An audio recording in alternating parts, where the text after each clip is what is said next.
This is Good Morning Indiana, working for you. It's Tuesday, June 30th, and right now on Good Morning Indiana. Which is unfortunate because the canal has some really pretty places, where you can be outside at night, but it's just not safe. A popular place for families and kids during the day can be a different story once the sun goes down. Working for you, we're talking to some downtown Indy residents about safety on the canal. Possibility has been floated around to doing this full time.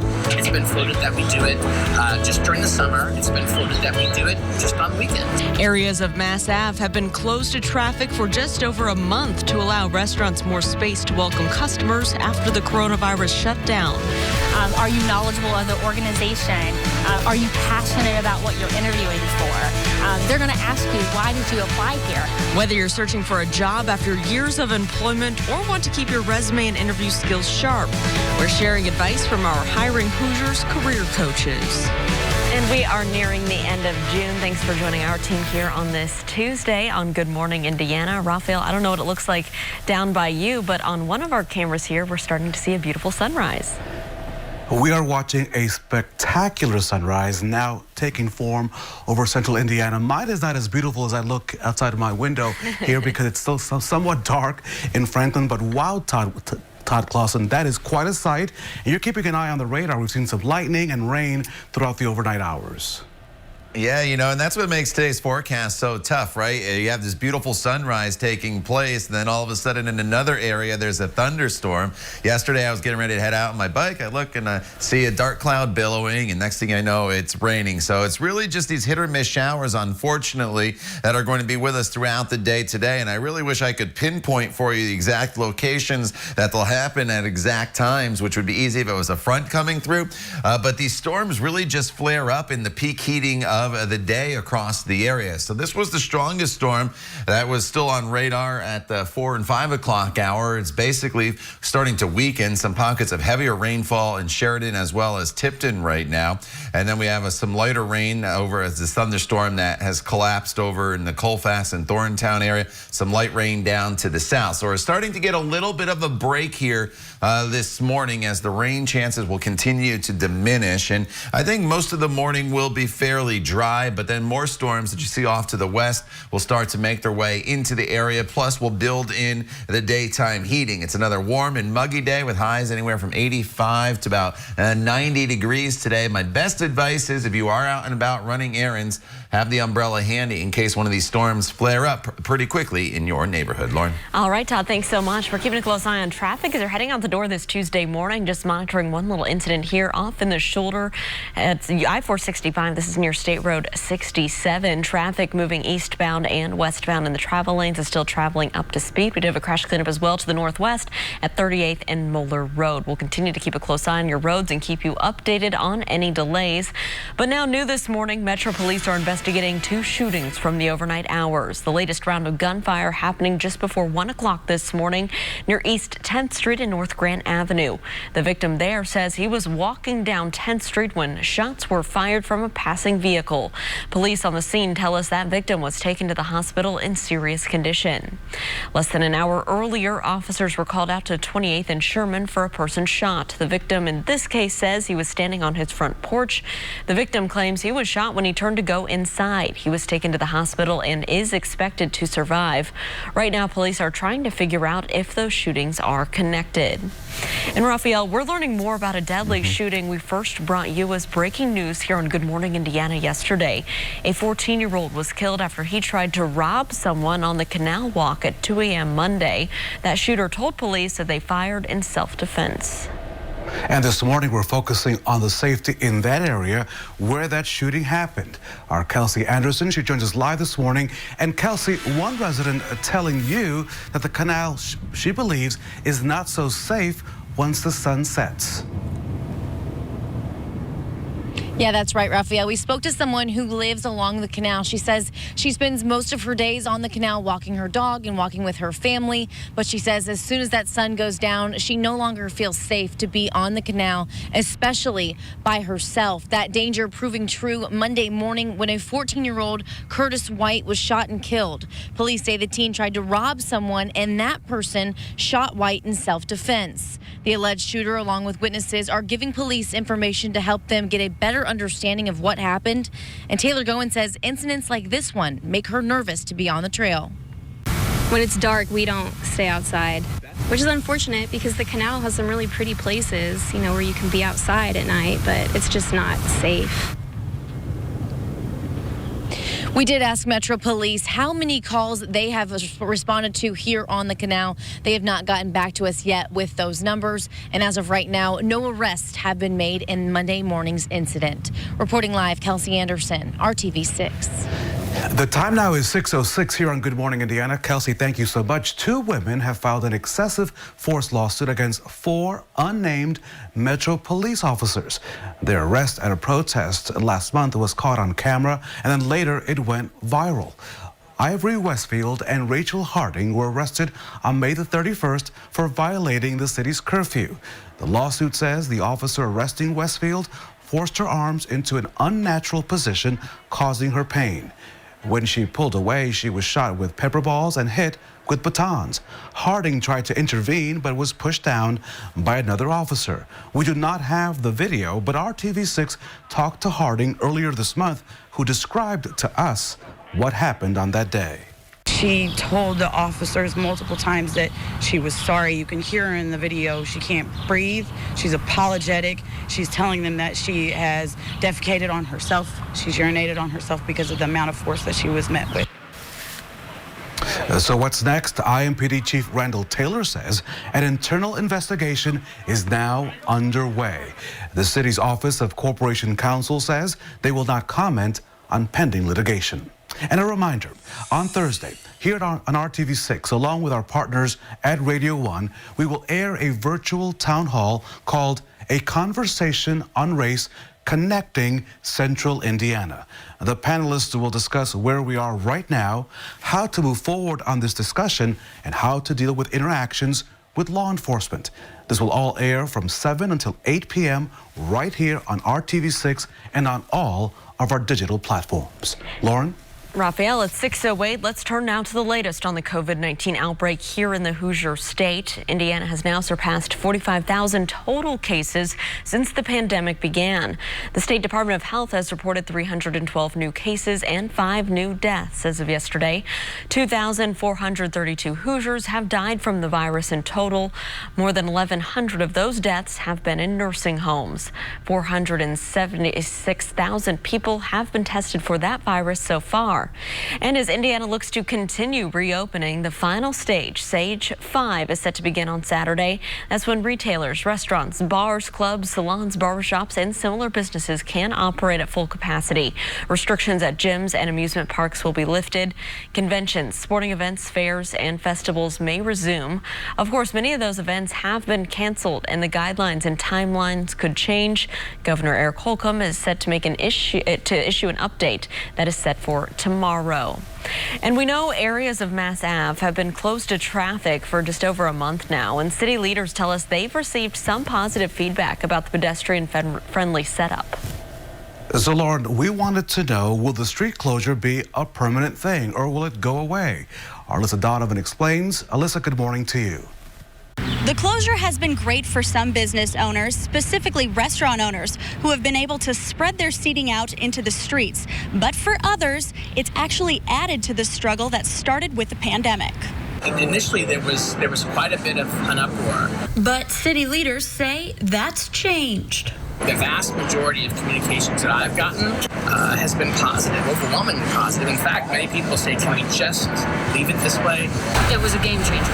Tracy Robertson has owned Mass Ave Pub for almost 20 years. This has been one of our biggest challenges as a small business owner. Prior to the street closure, the pub was just offering carryout. Since adding the outdoor seating, Robertson says sales have tripled. We're not where we were pre-COVID. We're still doing much better than before. But she knows eliminating traffic and parking has not been as positive for some of her neighbors on the avenue. The shelves of Amy Minnick Peterson's store, Decorate, have stayed pretty well stocked during the street closure. It's been a little bit difficult for our customers because we do sell bigger items. And so when people come in, they don't exactly want to walk a huge distance to carry out a carpet, a rug, a lamp. Peterson depends on the parking spots outside of her shop to load in home decor pieces for her clients, like tables, mirrors, chairs. The closure of the avenue to traffic has also made it more of a hassle for her customers to come to the store at all. As much as we think it's been great for the time period that we're in, we also are looking forward to having our parking back. Concerns for business owners like Peterson are why city leaders and other owners along Mass Ave feel it's too soon to say if the street closure is something that could stick around. The possibility has been floated around to doing this full time. It's been floated that we do it just during the summer. It's been floated that we do it just on weekends. When we're not faced with a global pandemic, we'll be able to have very long, engaged conversations with not just city people, but with community people, with merchants. I think that it's worth talking about. But for now, conversations about keeping Mass Ave a pedestrian thoroughfare are going to remain just that, conversations. I'm Alyssa Donovan, RTV6. Alyssa, thank you so much. In the market for a job? After the break, we're talking to an expert about some interview skills you may want to brush up on to help you land that next position. But first, let's check in with Todd Clausen. And Todd, I am watching a beautiful sunrise here in Franklin in Johnson County. It's going to be a beautiful day. Yeah, it surely is. We're going to be warm. We're going to be muggy. We're going to have the chance of storms, but it's all going to come together for what should be a decent Tuesday for us. Beautiful sunrise off to the east as I look out my window, but as you look off to the west in the distance there, you can see what we're going to be dealing with throughout the day. That gray that you see extended down towards the ground, that's a downpour just west of downtown Indianapolis. So we'll deal with showers and storms off and on. We'll kind of talk more about them for you in Maine weather coming up in just a few minutes. Stay with us. We're back in just a couple of minutes right here on Good Morning Indiana. Only at Value City Furniture. Welcome back. It is 6:15. Take a look at this beautiful sunrise across central Indiana on this Tuesday. In just a few minutes, Todd is tracking the chance for some storms in your forecast that you'll need to watch out for. We'll get to him in just a few minutes. Well, Hiring Hoosiers, Raphael, has been working for more than a year now to help you and your family find jobs and careers and make those career changes, and we're proud of that effort. But our mission is more important than ever now as we deal with the impact of the coronavirus pandemic. So this morning, how to make sure that your resume stands out before that interview. It's time right now for our Hiring Hoosiers career coach. I'm looking for some of those soft skills, right? So when you come to the interview, you're going to have your resume. You're more than likely qualified for the position. That's why you're getting the interview. And it's how do you present yourself? Are you knowledgeable of the organization? Are you passionate about what you're interviewing for? They're going to ask you, why did you apply here? You need to have that strong answer of why you're applying and why it's not just a job, it's your career, it's your passion. From a passion perspective, it's how do they conduct themselves in the interview. When you ask them a question, you can even ask them, tell me something you're passionate about. And, you know, are they giving you a standard answer that's not full of energy? Then that tells a lot. But if you just had that one position, it's that individual and they all have the same skills. So skills taking out of the mix. What is that in a person that was energetic, passionate about the position, really looking to come and make a difference in your organization? We want to make a big thank you to our guest career coach, Lee Crick. For more interview tips and jobs available right now, go to our website, hiringhoosiers.com. Lauren? Raphael, thank you. 3 days and a goal to hire 10,000 new soldiers in that time period. It's all part of the U.S. Army's first nationwide virtual hiring campaign. They are hiring full and part-time soldiers across 150 different career fields, and they're hoping to talk about how things are adapting due to the pandemic. this is a concerted effort across those 3 days that really gets everybody in the Army on board. So you're going to see the commanding generals at Fort Bragg, at Fort Hood, at Fort Drum. All of them are going to be involved. And so it's that total Army effort. And while there's an element that's ambitious with us, that's what the Army likes. We like a good challenge, and we're going to go for it. And it's going to really help us set up the pool of applicants that will help us get to where we need to by the end of our fiscal year. Well, this is all happening starting today. The event also runs tomorrow and Thursday, and we have all the details on how you can apply for those positions right now. Just go to hiringhoosiers.com. The time right now is 6:18. Let's toss things over to Todd for a check of today's forecast. We have kind of a mixed bag out there, Todd. Yeah, you know, it depends which direction you're looking. Our producer, Carl Mitchell, sent out a sunrise picture. Raphael tweeted out a sunrise picture.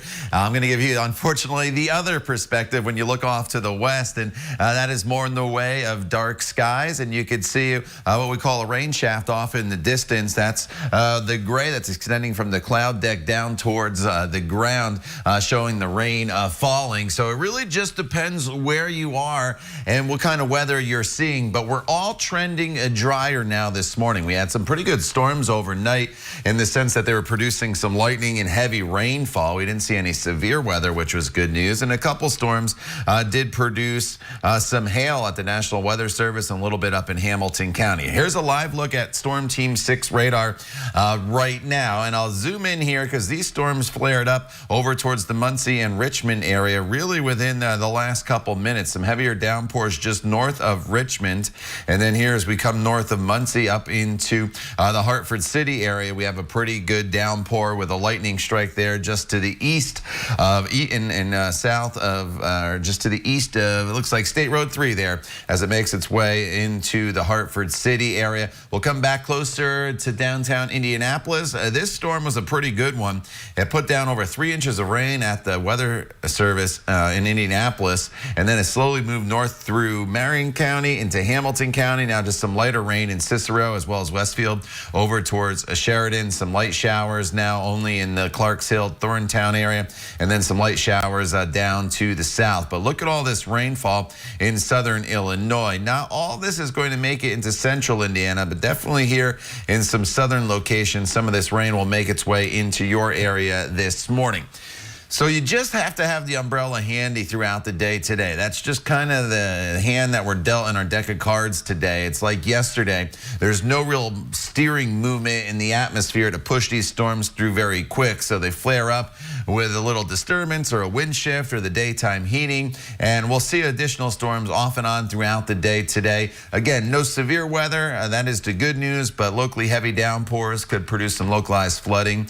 And the lightning makes all these storms dangerous. We're in the 60s and 70s right now. We're going up anywhere from about 85 to 90 degrees today with the humid conditions. Tomorrow, some scattered storms, but less in the way of coverage compared to today. Thursday looks pretty dry, and then just about 20% chance of some storms through the holiday weekend. But overall, your 4th of July holiday is going to be a hot one with high temperatures near 90 degrees. I think that's probably the bigger concern if you have outdoor plans compared to that 20% storm chance. Lauren. All right, Todd, thanks so much. Let's take a live look right now at traffic. This is I-465 and Kentucky Avenue. We did have a police officer here at the scene. You can see a car there kind of into the concrete barrier. I don't see anyone there at the scene, so maybe this is just a vehicle they're waiting to get towed. It's out of the travel lanes, though, so that is good news. So whether you're traveling eastbound or westbound on 465, this won't impact your commute this morning. We only have one crash cleanup happening around the metro area on the northwest side at 38th and Moeller Road. No injuries to report there, but of course we'll continue to keep a close eye on those roads as you're heading out the door this Tuesday. So, Lauren, a team is on a mission to help prevent the spread of the coronavirus through a very unique device. Coming up, how this invention could have you dropping one virus-spreading habit. I just itched my nose. I have a feeling like that would sound off that alarm, Raphael. Well, the new Cheetah Chase water coaster is now launching at Holiday World and Splash and Safari, and you can be one of the first to ride it thanks to Good Morning Indiana. This morning is your chance to win a pair of ticket vouchers to the parks. All you have to do is be the 6th caller right now. The number is on your screen. It's 317-269-1459. Good luck. If you don't win today, keep trying. We're giving away more tickets coming up tomorrow. a very fun place to visit. We've seen a lot of water in the form of rain throughout central Indiana. So a good morning to all of you in Plainfield, Peru, and Pendleton. Some great places to live. You are watching not only a great sunrise this morning, but you're also watching Good Morning Indiana right here on RTV6. Be a part of that family. Welcome back. The time right now is 6:25, and Raphael, it is time to talk about what is trending at 6. So let me take you, Lauren, into space. This is a free ride with a great smell, I hear. If you've ever wondered what space smells like, a new perfume just in time for Christmas, just 6 months away. This is a good idea for you. Maybe you'll find it at Macy's or Von Maur. It's a fragrance called Awe the Space. It brings the scent of outer space down to Earth. The fragrance was developed by a chemist named Steve Pierce, who was originally contacted by NASA to recreate the smell back in 2008, and it took him about 4 years to develop the scent. Astronauts describe the smell as a mix of gunpowder, seared steak, raspberries, and rum. Interesting. I don't know about that, but all right, Raphael, you already know that one of the ways to help prevent getting COVID-19 is not to touch your face. But how do you stop yourself, especially when we're talking about it? 15-year-old in the United Kingdom has the answer. Max Malia created a watch that predicts when it thinks you're going to raise your hand towards your face. It then vibrates you to warn you. Max says he came up with the idea with his mother in 2018, but the coronavirus kicked that idea and development into high gear. That's amazing. I tell you what, creativity these days, good luck to that young man. And good morning to a Fab Four of nursing. These are our hometown heroes on this Tuesday. St. Vincent Hospital nurses Amy Black, Jane Hendricks, Leslie Mayo, and Jean Satterwhite. They volunteered to help with COVID-19 patients at a sister facility in Illinois. A big thank you to them and to all of our healthcare workers. At 6:27, time to check in with our Todd Clausen. Good morning, TK.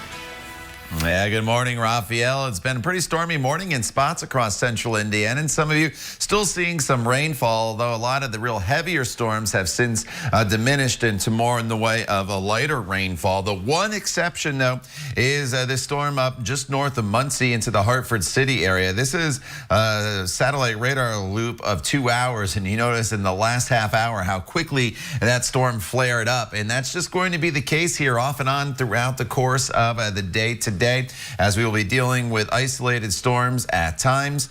And these storms likely not going to be severe, but heavy rainfall and a little bit of lightning certainly going to be a possibility. All right, Todd, thank you. Well, we know the 2020 concert season is quickly coming to an end with more shows being canceled every week. And unfortunately, if you bought tickets from StubHub, you may not get your money back. Consumer reporter John Matarese has what you need to know about a class action lawsuit against the company so you don't waste your money. The 2020 concert season is rapidly disappearing with more shows canceled every week. But while Ticketmaster is giving refunds, people who ordered tickets through StubHub may not be so lucky. Was your show canceled, postponed to next year? If you bought from StubHub, a cash refund could be difficult. StubHub and some other resale sites have been offering vouchers for 120% of the ticket price. But Michelle Harper told me last month she doesn't want a voucher. Aren't issuing any kind of money back to your cards or anything to that effect. Well, that just doesn't seem fair. So a group of ticket buyers have now filed a class action lawsuit against StubHub demanding refunds, not vouchers. StubHub's not commenting on the case, but has said that as a reseller, it cannot refund cash when the original ticket buyer has the money. The attorneys general in 14 states have now reached an agreement with StubHub to provide refunds, but Indiana is not among those states. So you'll have to fight for your money back. As always, don't waste your money. I'm John Matarese. Good morning, Indiana. This is Good Morning Indiana, working for you. Now on Good Morning Indiana on this Tuesday morning, here's a look at your 6:30 news feed. Neighbors and community members are calling for change after a crash on the southeast side of Indianapolis killed a Franklin Central High School student. They say the curve along Fry Road near a retention pond is dangerous. Neighbors have started an online petition for guardrails to be installed around that curve. A new report explains why you may still be waiting for your federal tax refund. The independent report found that the IRS had to suspend the processing of paper tax returns and by mid-May had a backlog of 4.7 million paper returns. Many Hoosiers have contacted Call 6 Investigates about delays receiving their refunds. The Taxpayer Advocate Service says it is not clear when the IRS will process those delayed returns. Duke Energy, IPL, and 8 other electric and gas companies in Indiana will not be allowed to charge you for electricity you did not use in the pandemic. The Indiana Utility Regulatory Commission unanimously denied a request from the companies asking for permission to recover revenue shortfalls. The commission also ruled that disconnection suspensions should be extended through August 14th. But today is the last day that you can hold your cell phone while you are driving. New state laws go into effect tomorrow, including the hands-free driving law. That means that while you are driving, you will only be allowed to use your phone with hands-free or voice-operated technology. You will be allowed to hold and use your phone in an emergency. On this Tuesday morning, we are calling on all weather watchers to share with us their sunrise pictures, as today we saw quite a bit of lightning.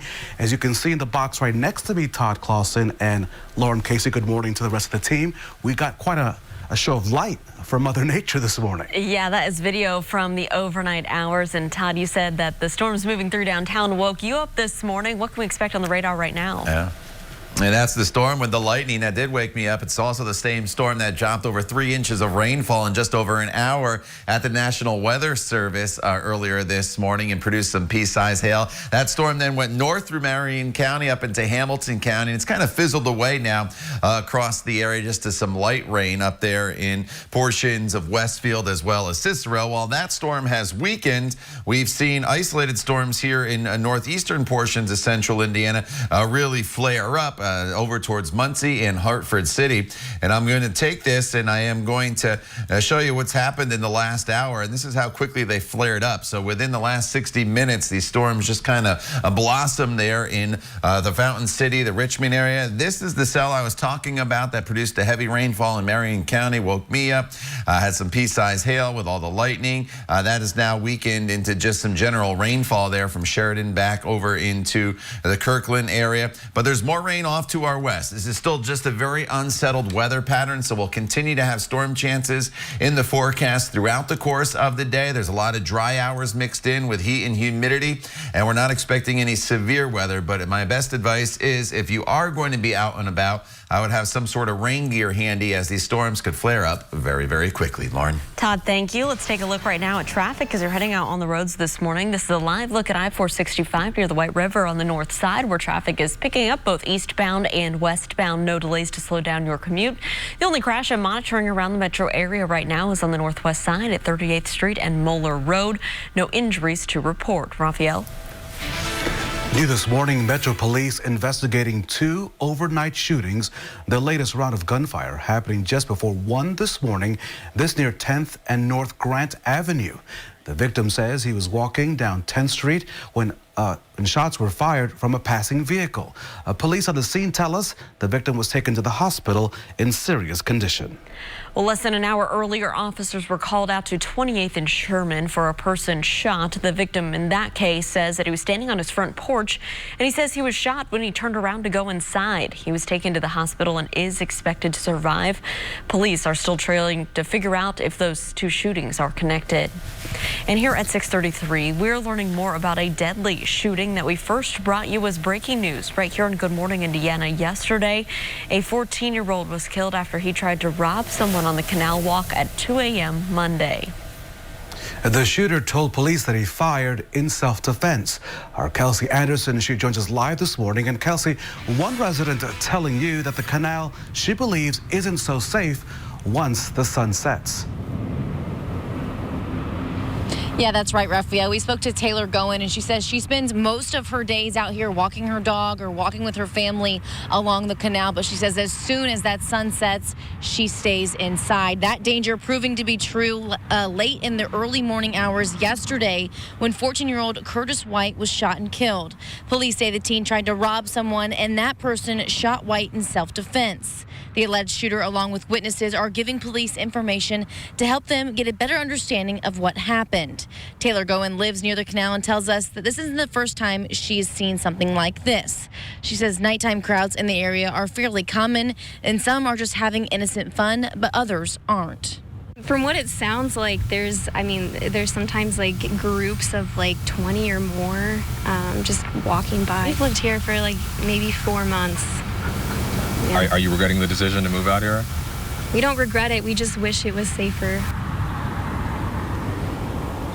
She also tells us that she doesn't think there is enough police presence in the area during the overnight hours to discourage large gatherings. Now, we did reach out to Metro Police to see how many calls they have out to this area. We have not gotten those numbers back from them yet. And we also know that no arrests have been made as of this morning in this shooting. Reporting live, Kelsey Anderson, RTV6. This is addressing issues that are happening that are outside the will of God with all people. You know, with police, with black on black crime, with white collar crime, you name it. We're coming against the core of it, which is evil. On the northeast side, a pop-up prayer service that organizers say they'll keep holding across the city. And this time the group focused on the 16-year-old girl who was hit and killed by a stray bullet. Our Cameron Riddle shows us why more prayer events like this will continue throughout the summer. God, we need you. In 2020, there is plenty to protest about.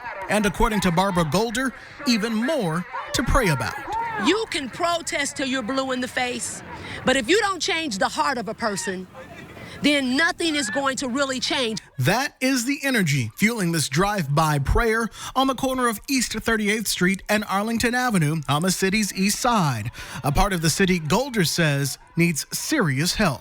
There's a spirit that we believe rests on the east side of Indianapolis. Homicides, burglaries, thefts, people getting mugged and things of that nature. And so we came here so that we could take authority over all of that spiritual wickedness and bring all of our crime rates down. The corner of 38th and Arlington is where 16-year-old Naya Mae Cope's life was cut short when she was hit and killed by a stray bullet. Cope was riding in a car with her family in the overnight hours of May 3rd, while a large crowd gathered in the old Value City parking lot. Police believe the bullet may have come from the crowd. Cope's death is one of the many issues that called this drive-by prayer back to that very same parking lot. Too much murder.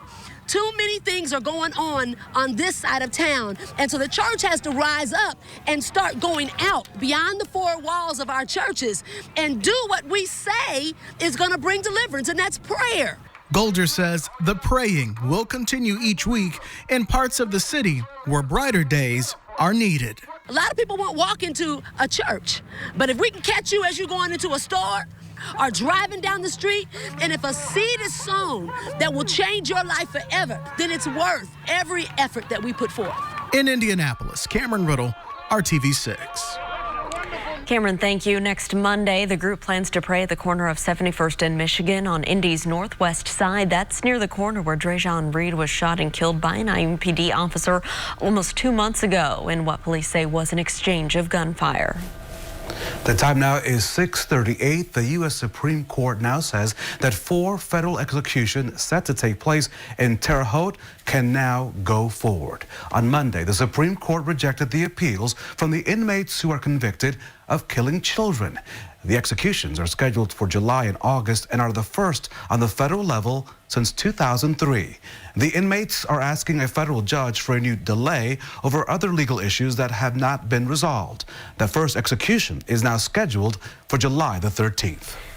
A reminder, RTV6 and our partners at Radio 1 are joining a conversation about racism and racial inequality in society. A conversation on race connecting Central Indiana will feature a variety of panelists from the community. You can submit a question by going to our website, theindychannel.com. There you can watch the virtual town hall at 7 p.m. Thursday right here on RTV6 and on our digital platforms. It will also be simulcast on 3 Radio 1 stations. Lauren, even as some businesses are trying to make a comeback from the pandemic, others continue to downsize. Next, the healthcare company that's making cutbacks. And the city says it's gotten some good reviews so far. We'll take a closer look at the major change made during the pandemic that could become permanent. The time now is 6:39. Stick around. We'll be right back. 1 hour or visit onehourheatandair.com. Welcome back. The time right now is 6:42. The state is getting more encouraging numbers on the COVID-19 pandemic here in Indiana. Only 5 new deaths were reported by the state on Monday, along with 312 new cases of the coronavirus. In addition, the number of open intensive care beds at hospitals is going up, which the state says is encouraging. The health department says ICU capacity is now back above 40%. More than 120 people in Howard County will soon be looking for another job. Back on August 30th, or rather on August 30th, the Community Howard Specialty Hospital and Replay Physical Therapy will shut down. 121 employees will be laid off when those facilities close. Community Health Network says they made the decision after an evaluation of community's needs and because of the changing landscape of health care. At 6:43, parts of Mass Ave have been closed to vehicular traffic for just over a month now to help promote outdoor dining during the pandemic. And city leaders tell us that they've gotten some positive feedback about the pedestrian-friendly setup, Raphael. So many people are now asking, will it be a temporary thing, Lauren, or will this thing become a permanent setup? Alyssa Donovan joins us now and explains. Alyssa, good morning. The closure has been great for some business owners, specifically restaurant owners, who have been able to spread their seating out into the streets. But for others, it's actually added to the struggle that started with the pandemic. City leaders say initially there was a bit of an uproar about the closure of the major thoroughfare to traffic, but now they say that's changed. For restaurants like Mass Ave Pub, the street closure has allowed business to ramp back up. Owner Tracy Robertson says prior to the street closure, the pub was just offering carryout. Since adding the outdoor seating, Robertson says sales have tripled. It was a game changer. But she knows eliminating traffic and parking has not been as positive for some of her neighbors on the avenue. Down the street, owner of the shop Decorate says it's been hard for business having the streets closed. People can't get to her store. The mixed reaction of the street closure is why city leaders say many more conversations would have to happen for the closure to become any sort of permanent. Possibility has been floated around to doing this full time. It's been floated that we do it just during the summer. It's been floated that we do it just on weekends. When we're not faced with a global pandemic, we have to have very long, engaged conversations with not just city people, but with community people, with merchants. I'm Alyssa Donovan, RTV6. Alyssa, thank you. It's a controversial plan to deal with a flock that some say are causing problems. Next, the reason that plan in Carmel is now on hold. Todd. And Lauren, we've been dealing with rain chances in the forecast the past couple days. We had numerous storms yesterday. They continued into the overnight hours. And going forward in this forecast, you can see there are some rain chances that stick around all day long.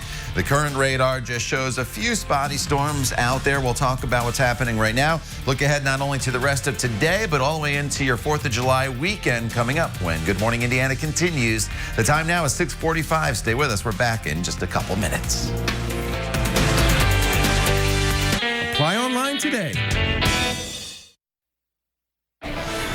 Welcome back to Good Morning Indiana. The fate of a gaggle of geese in Carmel could be decided next week. Last week, a woman who lives at the Lexington Park subdivision in Carmel, she told us that the neighborhood board there, Lauren, had voted to euthanize 70 geese. Well, one resident there hopes the issue will be up for discussion at a board meeting that's set for next Thursday. Another issue potentially impacting the plan, the neighborhood needs a permit for geese control. That's according to the Department of Natural Resources. And we found out they do not have a permit yet, so the geese are safe for now. Barbara DeSemini is among a group of neighbors who does not want to see the geese killed. The only issue I see with the geese is that sometimes I have to step around some poop. But other than that, they're beautiful, and we love seeing the baby geese. One of the residents said to me, "Hey, we've got these ponds. What do people expect? They're going to come here. They stay here for a while, and then they leave." Several other residents who did not want to go on camera say the geese have gotten aggressive over the years and they're not afraid of people. We've tried to get some perspective from the Homeowners Association since last Tuesday that is, and they have not commented, so we'll let you know if that changes. All right, we got to get a check of our forecast right now. So if you are heading outside sometime today, Todd, what can people expect? You know, most of the day is going to be dry, Lauren, with hazy sunshine, but there will be the opportunity for these downpours to flare up, and the possibility that they flare up very, very quickly. So if you do have plans, and it includes running errands, being outside, I would definitely have the rain gear handy and keep an eye on radar, as these storms are really not going in much of a direction. They're kind of just wandering around central Indiana. They flare up, produce some heavy rainfall, and then they kind of fizzle away. That's what we've been seeing throughout the overnight hours. And case in point is this storm system up near the Muncie area over into Hartford City, and the other one near Richmond, just north of Fountain City. Watch how it flares up, and then it kind of rains itself out and drops down to the south. And that's the problem with these storms, as they are going to be slow movers. So I think the biggest impact that they'll have for you throughout the day today, outside of the lightning, which makes every thunderstorm dangerous, is some locally heavy rainfall. In many areas have seen quite a bit of rainfall now over the past week or so, so localized flooding could become an issue. The big complex of storms you see south of Effingham and near Carbondale, Illinois, that is going to kind of slide into southern Indiana. So it may clip the Bloomington, Spencer area down towards Bedford and Mitchell in a weakening state. Outside of that complex of storms, though, going forward throughout the day, just because it's going to be warm, it's going to be humid, just like we saw yesterday. These isolated storms are just going to flare up almost at any point in any location across central Indiana. You'll get some heavy rain, you'll get some lightning, maybe the potential for some small hail, but it will not reach severe criteria. And that's why we are not expecting any severe thunderstorm warnings here, or severe weather for that matter, throughout the course of the day today. We're hovering right around 70 in most locations this morning. It's warm, it is muggy throughout the day. Again, temperatures ranging anywhere from about 85 to 90 degrees. Closer to 90 if you see more in the way of sunshine, probably a little closer to 85 degrees for those that you see more in the way of showers. Now, this is TrueCast for tomorrow. The overall trend will be for rain chances to decrease after we get past today. Tomorrow, it's still probably just a spot shower or storm here or there. And then as we continue into the holiday weekend, rain chances will continue to diminish. So tomorrow's that transition day as we work our way into the mid-80s and closer to the 4th of July weekend. High temperatures will be right around 90, so it'll be hot, but only about a 20% chance of a storm. That is just a stray shower here or there across the area. So your biggest concern, especially for outdoor plans, if you're camping, have barbecues over the holiday weekend, going to be the heat and some humidity that'll be around, more so than the storm chances that are only about 20%. Lauren. All right, Todd, thank you so much. Let's take a look right now at traffic down on the south side. This is I-465 at State Road 37. That's the Harding Street exit there. Keep in mind, if you're traveling here, we do have traffic lights flashing red in all directions at Harding Street at this ramp system. So use caution and try to treat that as a four-way stop. We also have traffic lights not working at Brookville Road and 465 on the southeast side, so use caution there as well. Stick around. We'll be right back after the break with more news on Good Morning Indiana. Weekdays from 4:30 to 7.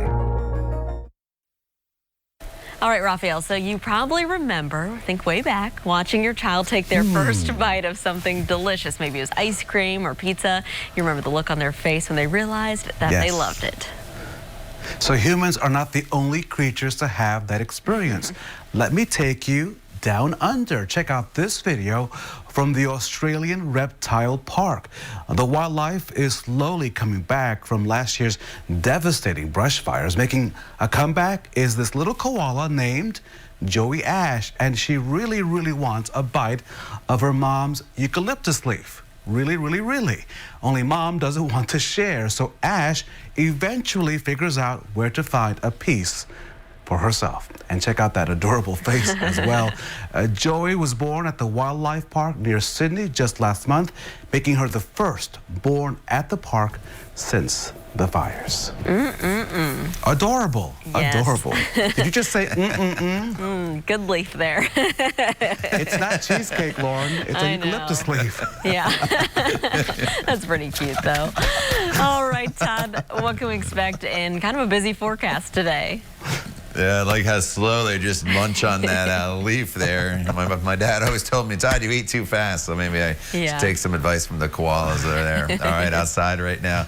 We're dealing with some spotty showers and a few downpours. They're diminishing right now, but as we get into the peak heating of the day, expect additional downpours to flare up. Very similar to yesterday. As we progress throughout the remainder of the week, rain chances will decrease. Still some scattered storms around tomorrow, but then a pretty dry stretch of weather through the holiday weekend. It remains hot, though, with highs near 90.